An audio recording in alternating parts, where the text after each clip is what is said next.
Hello everyone, I'm Sasha Chua and welcome to another episode of Emacs Chat where we get to meet other geeks who are really interested in Emacs. Today we're talking to Bozhidar Batsov. Sorry, am I pronouncing your name properly? Who is You're pronouncing it surprisingly well. Uh, well, we'll hear the Generally, proper foreigners. pronunciation soon. Okay, so you can introduce yourself again later. But anyway, bbatsov is the guy behind Projectile, Prelude, which is an Emacs starter kit, and all sorts of other good stuff. So here we have him. Thanks for joining us today, Bozhidar. And how do you pronounce it? So how do you pronounce your name?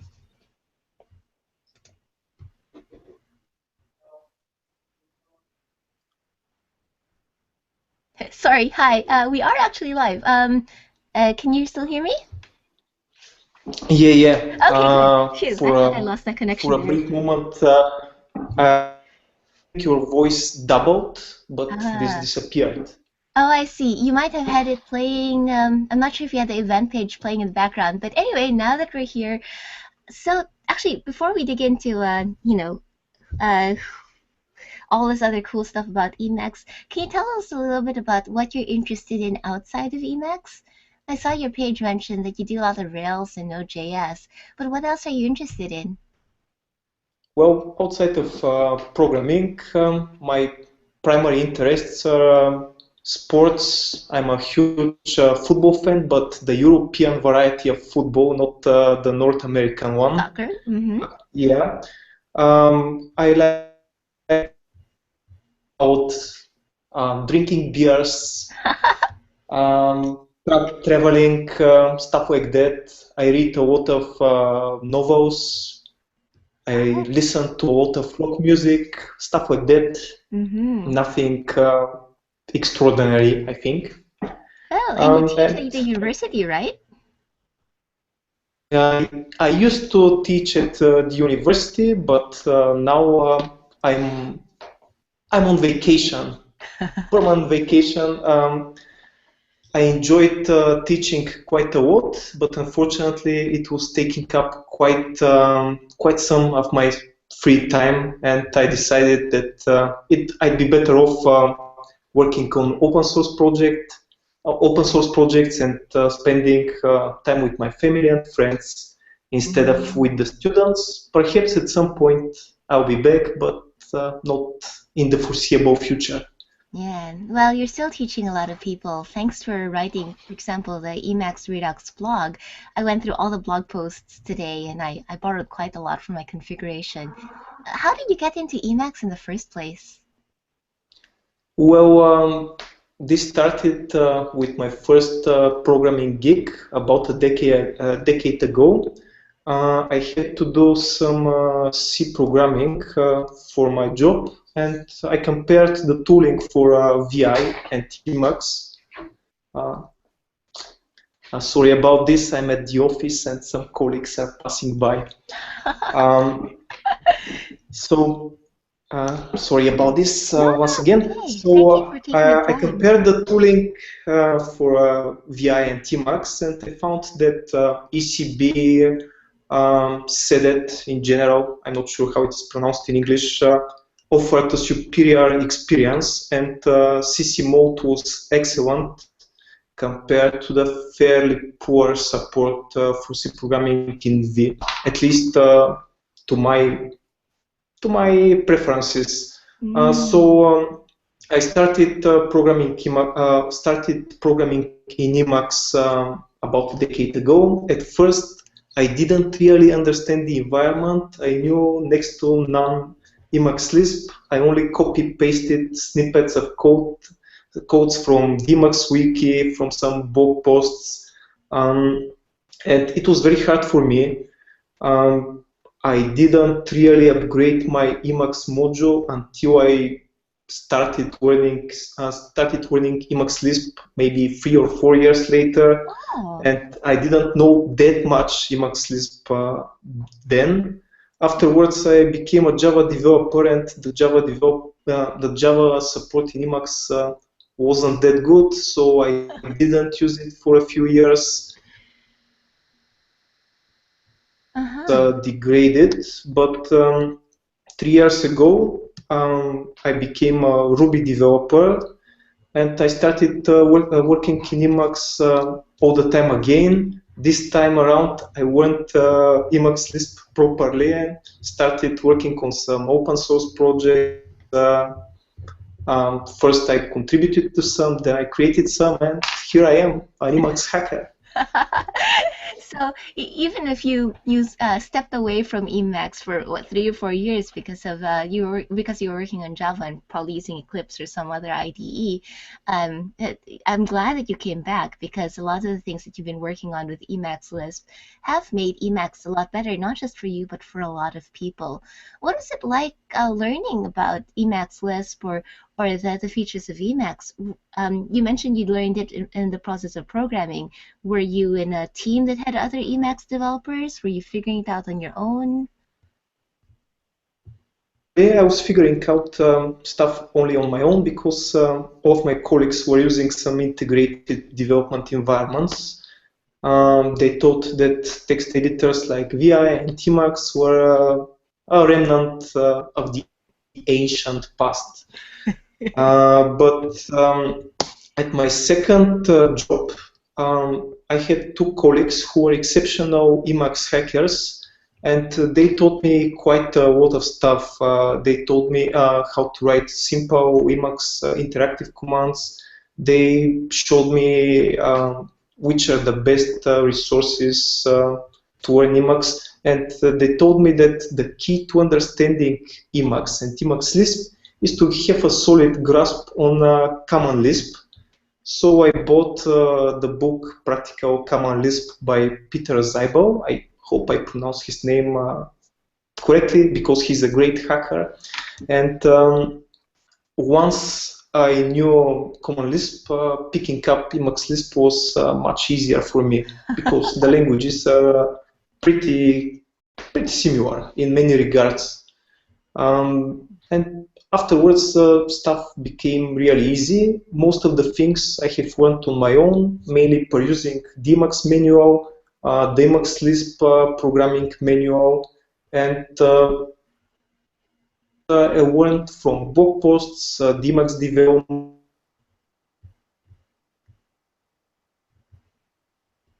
Sorry, I think we lost audio a little bit. Hang on a second. But sorry, we lost audio for a second. Can you repeat what you said? Can you hear me now? I lost you.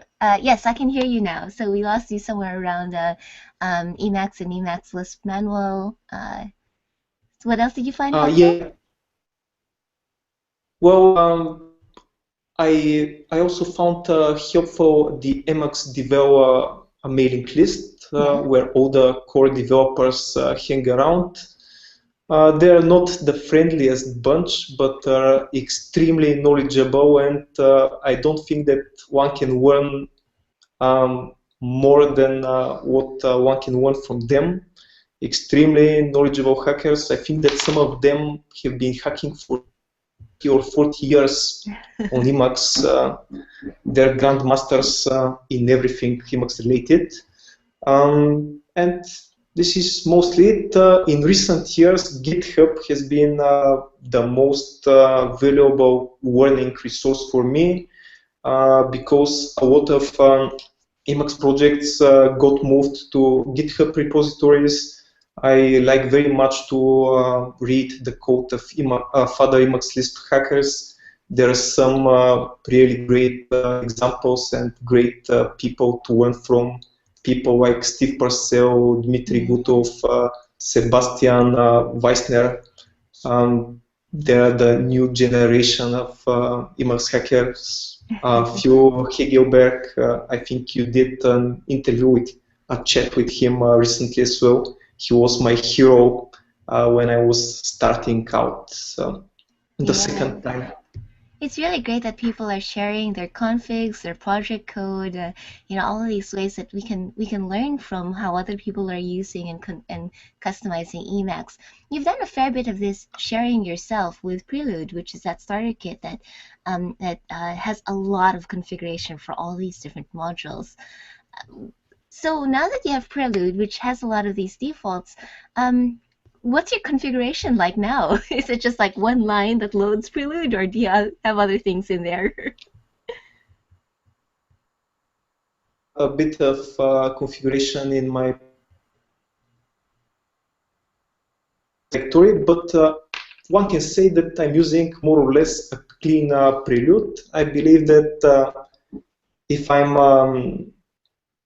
I should eat my own dog food because you cannot develop a project without actually using it. How can you say that it is a good option for the user? I'm pretty comfortable with all the defaults in Prelude for obvious reasons. I've set up most of them. I generally don't like calling it a starter kit because the main rationale behind Prelude was not to replicate the Emacs starter kit, but to create you can call it a personalized distribution that is targeting more experienced Emacs users who would rather have a solid foundation ready for them and add their additional configuration options rather than starting from scratch. Many of the defaults in Prelude are not of an extremist Emacs user. I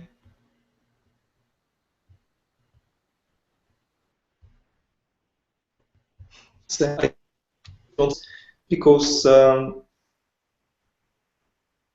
the audio is cutting out again. Could you repeat what you said from the defaults in Prelude are not good for beginners, I'm guessing?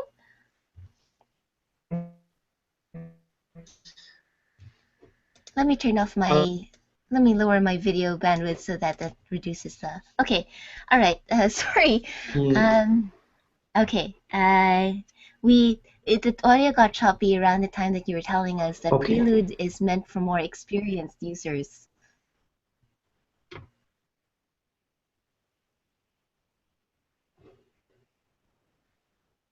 Can you hear me? When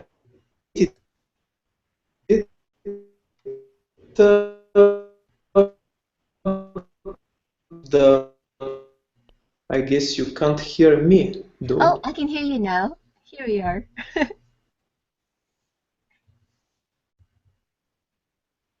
Okay, so where should I go back to? Oh no, so let me summarize it if I understand this correctly. So while a lot of other starter kits are meant for newbies who are getting started with Emacs, you've customized Emacs and you've put together this Prelude package so that people who are more experienced, maybe use it for a lot of programming, can have that solid foundation to build on. Is that correct?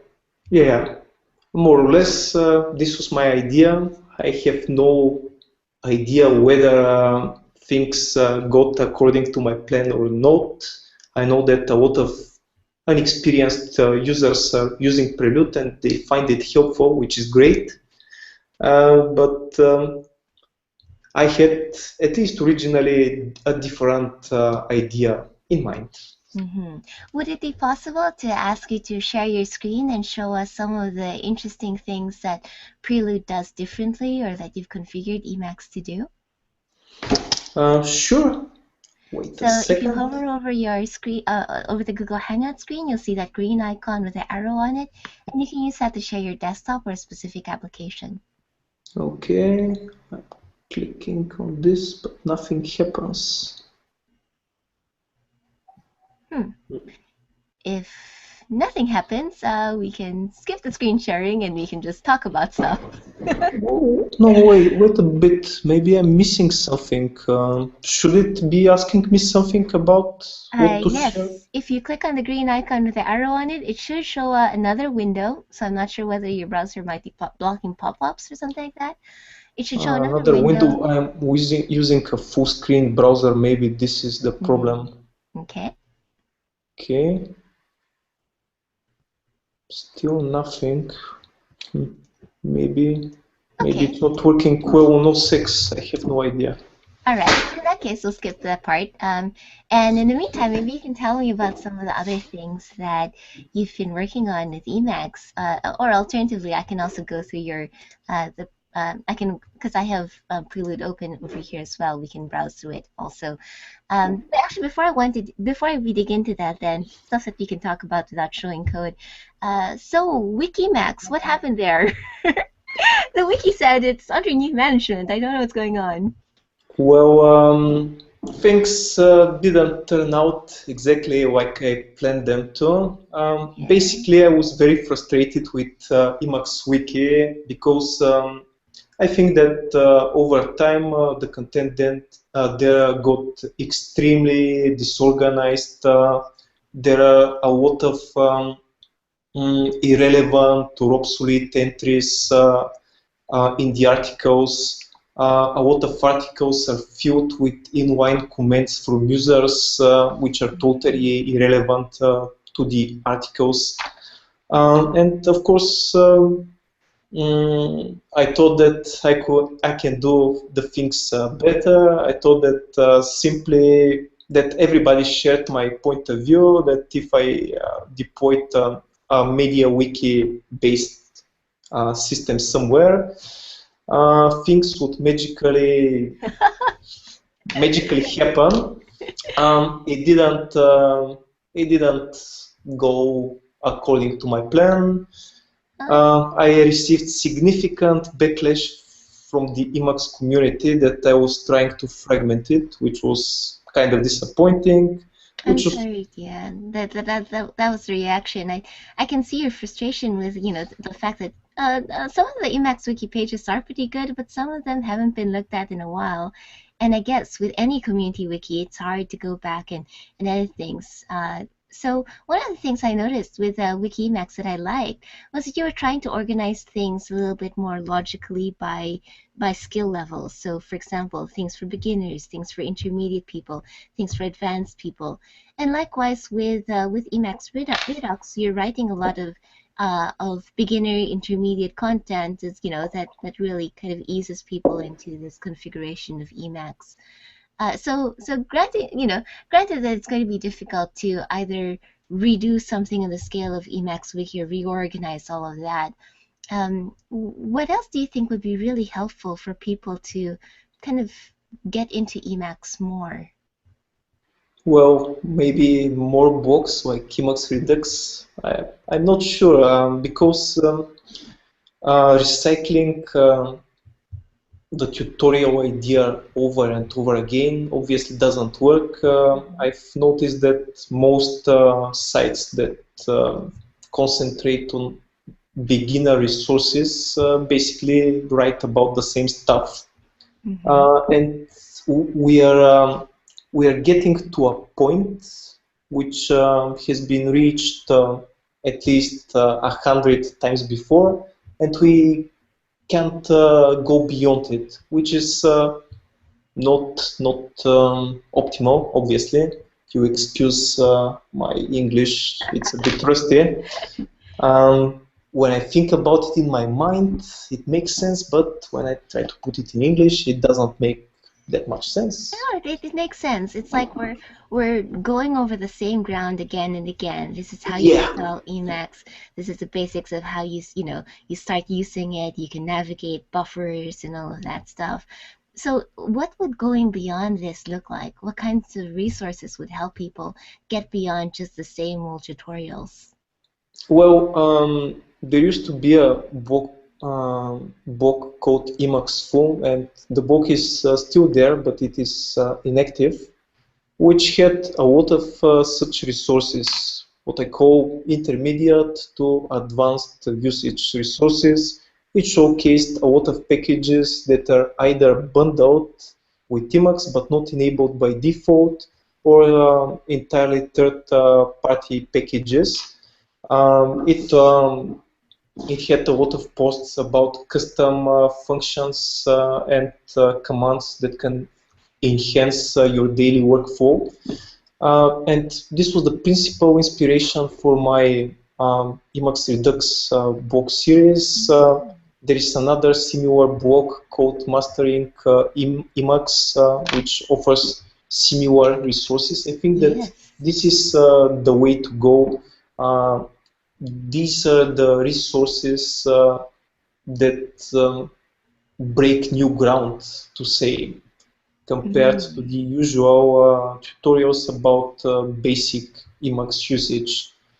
They're not ideal either, because they assume that you know quite a lot about Emacs, but as we already discussed, there are a lot of places when you can pick up the basics. So I think that this assumption is not the worst assumption in the world. Yeah, and I like the fact that, for example, in Emacs Redux, you've been looking at some of the upcoming features in Emacs 24.4, things that intermediate and advanced users might miss out on if they're just upgrading, but then you're also showing different ways that people can use those hooks. So it's not so much, here's how to get started with Emacs from the beginning, but here's the difference, and here's how you can take advantage of it. Cool. Yeah, so more intermediate and advanced resources. I'm not sure if you want to give screen sharing another try, because there are people in the chat channel who'd really love to see you work through your Emacs and try it out. I'd really love to do it myself, but basically nothing happens. If we're really brave, you could try refreshing your browser, which I think will get you back into the Hangout, and then I will try to amuse everyone in the 5 minutes or whatever that it takes while this is happening. Oh, okay. I will. Okay, folks. So Bozhidar Batsov will join us again shortly. I hope this all works out. But in the meantime, if you have any questions, you can ask them if you're watching the live stream by clicking on the Q&A app link that showed up, or if you ask questions as comments on the event page, I'll see those too. And you can also ask questions in the Emacs chat channel. So welcome back. Actually, I never did find out how to pronounce your name properly. How should I say your name? Well, it is Bozhidar. Bozhidar Batsov. Okay, yeah. Bozhidar Batsov. Okay, fantastic.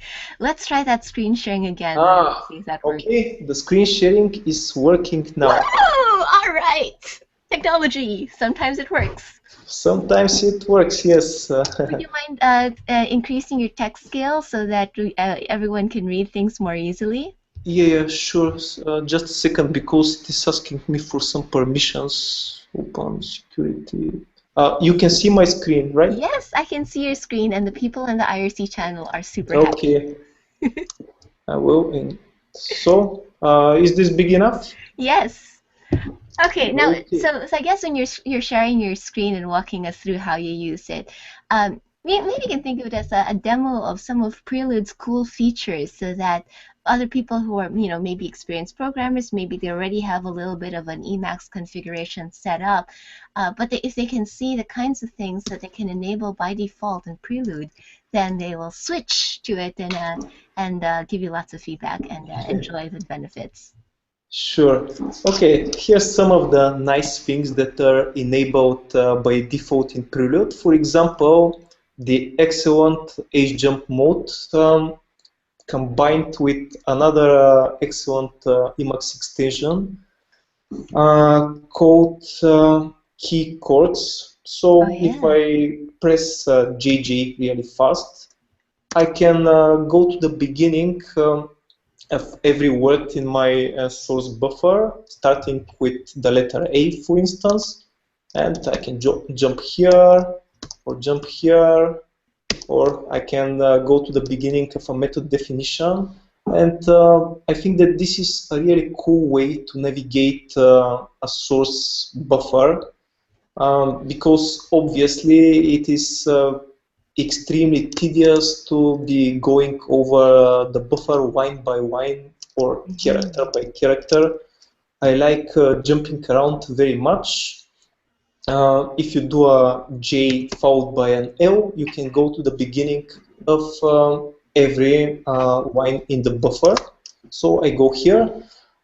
This is nothing special. It is just a couple of packages that are bundled, but this is part of the magic of Prelude, that all the cool packages are bundled for you by default, or at least I hope so. One of my favorite features is the way that I have overridden the go to the beginning of line Emacs behavior. For example, if I press, if I'm somewhere in the middle of the line and I press Control A, normally I would go to the beginning of the line, but in Prelude, first I will go to the beginning, up to the first character on the line, and if I press Control A a second time, then I will go to the actual beginning of the line. And if I press Control A again, I'm toggling between the two. I find this a much better and intuitive behavior for this command, because I cannot imagine people wanting to go beneath the borders of their text all of the time. This is one small enhancement. Another is something I picked up from my exile in IntelliJ idea, the smart way to open a new line beneath the current line. If you press Shift and return in Prelude, you go at the same indentation level on the following line. And there is a command to do this for the above line as well.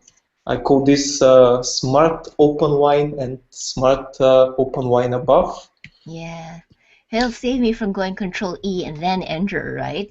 So that's great. And I Yeah. just wanted to point out earlier that when you one of the things I stole from your config was that combination of ace jump mode and keycord mode, because I've been trying ace jump mode, but my problem with it was I could never remember the keyboard binding because I had to put it somewhere, you know, we always run out of key binding space. But with keycord mode and your suggested bindings of using JJ or whatever that was to jump to a character, Yeah, that makes a lot JJ. of sense. Well, I haven't heard of an English word using having J followed by a J, so it sounds like a safe key binding to me. And this Control A of yours to go to the beginning of the line also was another one that I found really helpful, and I've started using that too. I'm glad to hear this, and I hope that more people have found it useful. I have to give credit to Sebastian for devising this, because it is not my idea. He sent me this snippet of code and suggested writing in Emacs Redux about it. Sebastian is one of the best Emacs developers I know. Really cool guy. You should interview him as well sometimes. Yes. Okay, so those are and in IRC a lot of people are like, oh wow, this is awesome. Okay, so keep on showing us all sorts of good things that you've built into. Some of the other cool things you can do. See, I have split my window into my frame into 3 windows. Normally, if I have to go throughout them, I would have to use Control XO until I reach the one I need, or I can enable the wind move package and choose something like Shift plus 0, which is naturally enabled in Prelude by default. But I don't think this is optimal. I like ace jump mode so much that I've enabled that I've bound Control XO to something called ace window. Yes. And so with a single key press, you can go to whatever window you want. You can see that the buffer content gets dimmed, and you see a number in the upper left corner of each window. Well, you press this number and you go to that window directly. It is extremely handy. Yes. It's a good idea to override Control XO because I still hit Control XO out of sheer muscle memory. And if you override it like that, then you're forced to use some more efficient way to work. Indeed. That's why I actually did it. Some of the other cool tricks I can show you. For example, the expanding selection. This is one of my favorite packages, but it works better in Lisp. So let me open something Lispy. I'm obviously using projectile to jump to a project and open a file in it. Let me increase the font size. So in Prelude, if you press Control followed by an equal repeatedly, you see that you mark the first word, the entire identifier, then another would mark the entire expression, and one more expansion would mark the outer expression. This is a really cool package, and in Prelude there is one more similar package. When you are doing killing of text, of course. So one can see that Control W is normally bound to queue region, and meta W is should be bound to copy region, but in Prelude it is not. It is bound to a package called EasyQ, which allows you to combine meta W with another character to directly queue a line, a number, a word, something like this. It is very helpful. I use it all the time when I have to get something into the queue ring instead of just destroying it.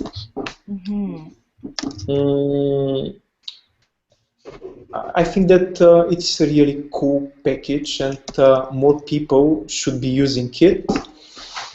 One thing that I'd really like to show is debugging Emacs commands, because I know that a lot of people think that debugging Lisp code is really hard, but it's actually really simple. And I think that people will love me for this. So, if we have this snippet of code,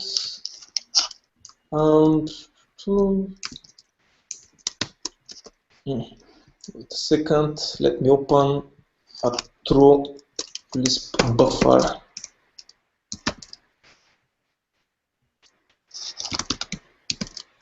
Because something is not behaving properly in the Scratch buffer, so let us go. By the way, you can see that I have some fancy completion in Prelude. And you have some kind of style checking going on too. Yeah, the style checking is provided by the flight check package, authored by Sebastian, who I mentioned several times. This other completion package is called company mode. It is a much superior alternative of the popular autocomplete mode, and it is authored by Dmitry Gutov, who I also mentioned. So let us create this simple function, hello name, and in it we do just.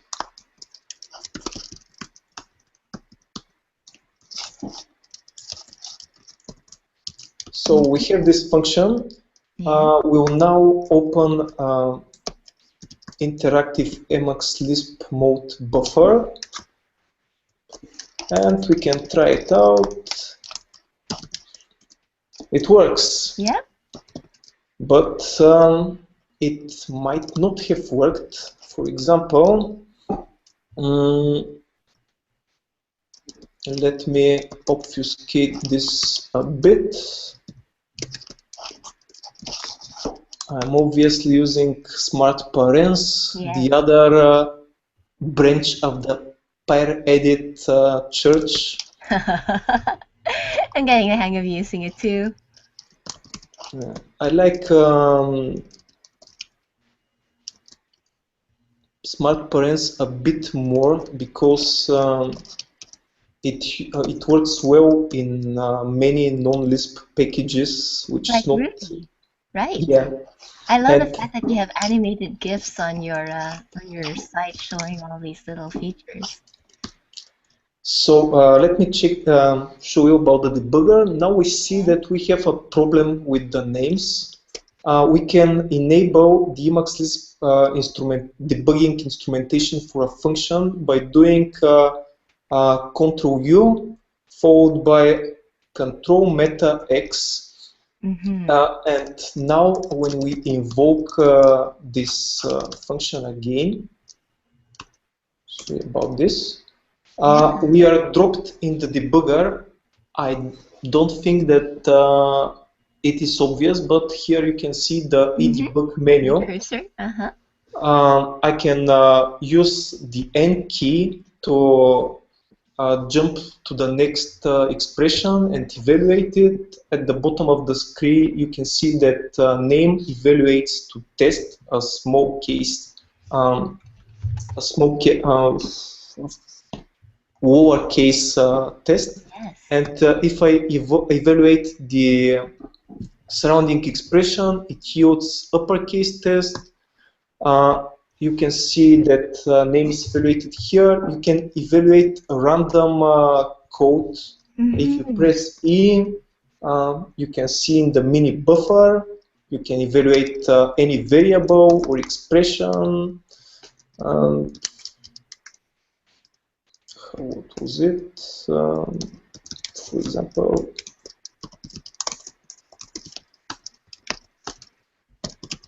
yeah. Edebug is so powerful. By the way, if you can't remember Control U, Control Meta X, it's also the same as Meta X, edebug-defun. Yeah, and we can quit, of course, the debugger with Q. I think that it's a great tool, and more people should be using it. For some reason, it is extremely unknown, and often when I get bug reports on some of my projects, I have to tutor the users quickly how they can instrument and debug their code. Yeah. I really wish that it was a more popular tool. So this is enough about debugging.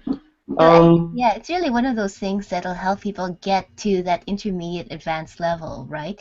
If they become comfortable with using Control HF to look at the source code of a function, or actually find function rules to do that, and then use edebug to explore how it works, and then report bugs or tweak it or whatever. And then it's a great way to learn more about Emacs from the source code itself.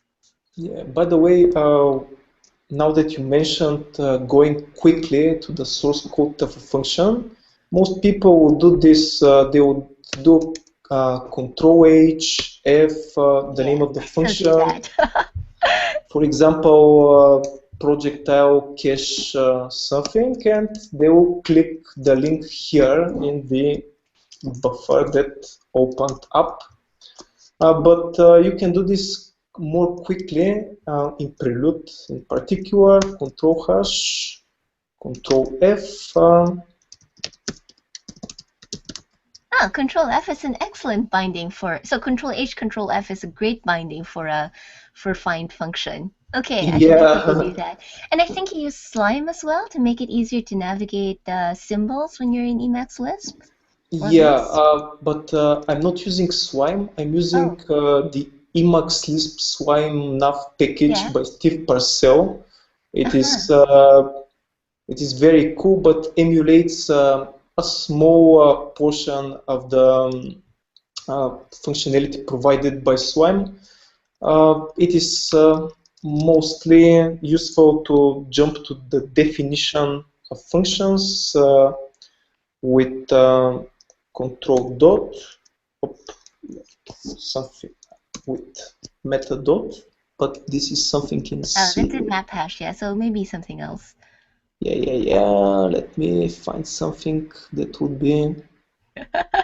Hmm. This is definitely Yeah. yeah, and you can Okay. jump I think, back with meta comma. oh, It is quite helpful. Mm, I use it all the time, obviously, but at least for the time being, one cannot use the real Swime for Emacs yeah. Lisp. Cool. So I should definitely check that out because I'm always looking at function definitions. Now, one of the things I'm noticing from this conversation is that you've tried a lot of packages. How do you come across interesting packages and, and learn more, do you just look at recommendations? Do you look at the entire long list of list packages? Well, often I find packages just by doing a package list packages and checking out the new section. Yes, you can see. Oof, it Yeah. gets It gets a yeah. little weird because you're using Uh, yes. but some of the packages are marked as new. I check them out. Often some packages are suggested for inclusion in Prelude. Hmm. I also operate the Twitter handle Emacs Night, and people write to me all the time to um, promote some new packages. So I Oh. obviously try them out before promoting them. Yeah, no, so which Twitter handle is that? Uh, Emacs? Emacs underscore night, night like Nice. medieval night, not. Oh, I should definitely follow that. Yeah, so I'm following that. I see that now. Yeah. That's great. Okay. Mm, I'm and always looking for package recommendations too. And clearly, from Prelude and from the way that you're using them to just jump around and navigate and all that stuff, there's a lot of good code out there to help make Emacs more convenient.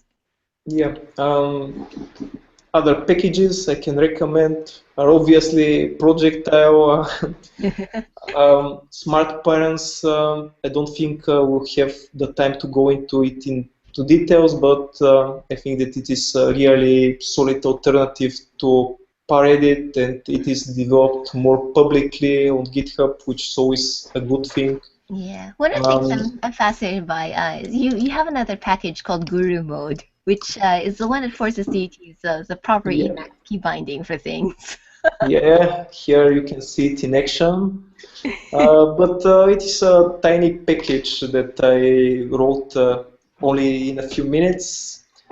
Um, Actually, I don't have quite as much time as I'd like to work on Emacs related stuff. The principal package on which I work the most is obviously Cider, Hmm. because the Clojure community relies fairly much on it, and ever since I started work on Cider, I haven't been working much on neither Prelude nor Projectile nor my other projects like Slim Mode, Puppet Mode, etc. But I do my best to Yeah. move everything forward, and I get a lot of contributions from some really cool folks. One thing that open source has taught me is that you cannot conquer everything by yourself. You Hmm. you have to set the general tone and hope that you get enough traction, enough support. This is the only way to create something really great, because nobody can do everything by himself, herself. So tell me about getting that traction. With Projectile is quite popular and Prelude as well. What is it? How did you get traction for those? You come up with an idea, you put together something on GitHub, but how do you let people know about it? Well, I used to blog about Emacs on my personal blog as well. I guess some people found out about some of the packages there. At some point, the blog was linked to Planet Emacs, which increased the blog post's popularity a lot, I guess. Every time I've created a new package, I've posted about it on the Emacs subreddit and in the Google Plus Emacs community. And I obviously tweet from time to time about the things I'm working on. These are the main communications channels that I use to promote a bit, sort of. Yeah. That's definitely stuff worth promoting. So thank you for putting this together and sharing it with people. Sorry, you're about to say something before I interrupted you. No. I was just going to say that most of my work has grown. The popularity of most of my work has grown slowly by a long period of time. Nothing became popular overnight. I created Projectile over 3 or 4 years ago, and it became suddenly popular last year. I have no explanation for this whatsoever. I remember I heard about it when I chatted with John Weagley, who showed how he was using it to quickly jump around and look at stuff. So it's good stuff. Cool. Okay. So you're continuing to work on Cider, and then when you have time, you work on all these other things as well. I played around with Cider a little bit because someone else I was talking to is very interested in Emacs and Clojure, and it's great to see a lot of growth also in the Lisp community as well as in the Emacs community. So maybe we can get more of those people using Emacs instead of a light table or something else. I hope so, but I think that this would be hard at least until the core Emacs development process gets modernized a bit. I think that the main hurdle before mainstream Emacs adoption is that things in the Emacs core happen rather slow, and many people get pretty frustrated about this. And in a more modern project like White Table or Sublime Text or Atom, things are moving really fast, which is a huge advantage for them and a huge disadvantage for Emacs. What are some of those core features that you'd like to see in Emacs soon? Well, for one, I'd like to see multi-thread support in my lifetime, but I'm not sure that would happen. It would be great to replace the existing Emacs Lisp interpreter with the Guile Emacs Lisp interpreter, which would also allow us to use Scheme to write Emacs extensions.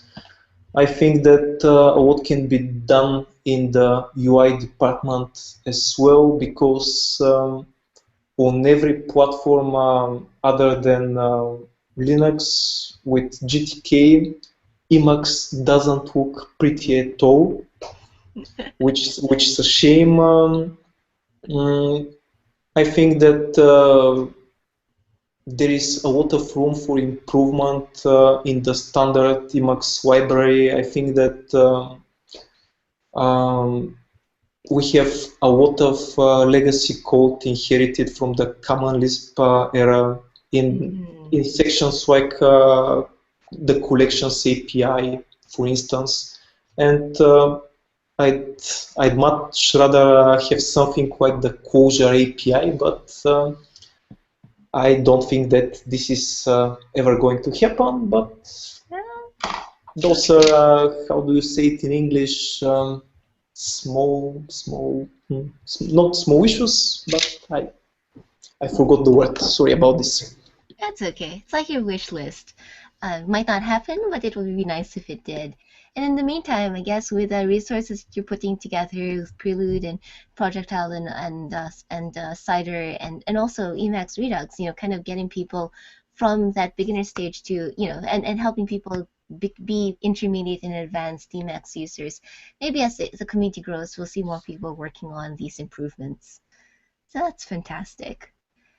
Okay, let's see. A quick note. Steve Purcell mentions, remember when you showed Control A, the modified Control A that you had for jumping back to the beginning of the line instead of the indentation? He mentions there's also a back to indentation function that's bound to meta M by default. Yeah, I was using it before, but I think that integrating the back to indentation behavior into beginning of line makes it easier because now I have to know just one key binding instead of two. Yeah. And the default key binding of back to indentation is not particularly easy to press, especially on Mac keyboards, which have very small meta key, unless you frame up the command to meta. And it's it's great to have more and more functions do what I mean, right? So they might do different things depending on the context, but they do exactly what you think they should do. That's good. Awesome. Thank you again so much for sharing your story and your thoughts in this Emacs chat. Where is the best place that people can find you, or where would you like people to learn more about what you're sharing on Emacs? Well, they can obviously follow me on Twitter. I'm pretty active there. That's I'm bbatsov, also, right? yeah, And um, Emacs_night for new package announcements and other cool things. yeah, but um, I write a lot more stuff with my regular handle. I'm obviously reachable via email.